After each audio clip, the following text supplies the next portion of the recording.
Macron annonce une nouvelle dissuasion nucléaire avancée. Le président de la République a notamment annoncé que la France allait augmenter le nombre de ses têtes nucléaires. Un discours de puissance assumé au service de la paix. Emmanuel Macron a annoncé ce lundi 2 mars que la France entrait de façon progressive dans une nouvelle étape de sa dissuasion nucléaire, qu'il a qualifiée de dissuasion avancée. Ceci pour répondre aux enjeux d'un monde toujours plus dangereux et instable. Nous devons renforcer notre dissuasion nucléaire face à la combinaison des menaces et nous devons penser notre stratégie de dissuasion dans la profondeur du continent européen, dans le plein respect de notre souveraineté, a déclaré le président de la République lors d'un discours depuis la base de l'île Longue, dans le Finistère, évoquant une période de rupture pleine de risques, justifiant un durcissement de notre modèle.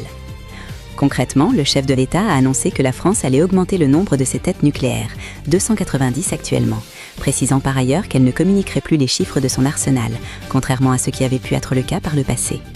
Il ne s'agit pas ici d'entrer dans une quelconque course aux armements, a indiqué Emmanuel Macron, qualifiant malgré tout les règles de maîtrise de l'armement nucléaire de champ de ruines.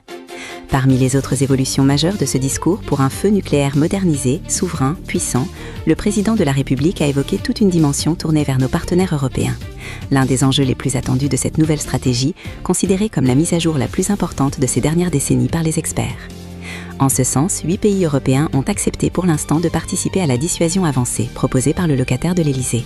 Il s'agit du Royaume-Uni, de l'Allemagne, de la Pologne, des Pays-Bas, de la Belgique, de la Grèce, de la Suède et du Danemark. Ces pays pourront notamment accueillir des forces aériennes stratégiques de l'armée de l'air française, qui pourront ainsi se disséminer dans la profondeur du continent européen pour compliquer le calcul de nos adversaires, a expliqué Emmanuel Macron. En clair, des avions français équipés de la bombe pourraient se déployer chez des alliés européens.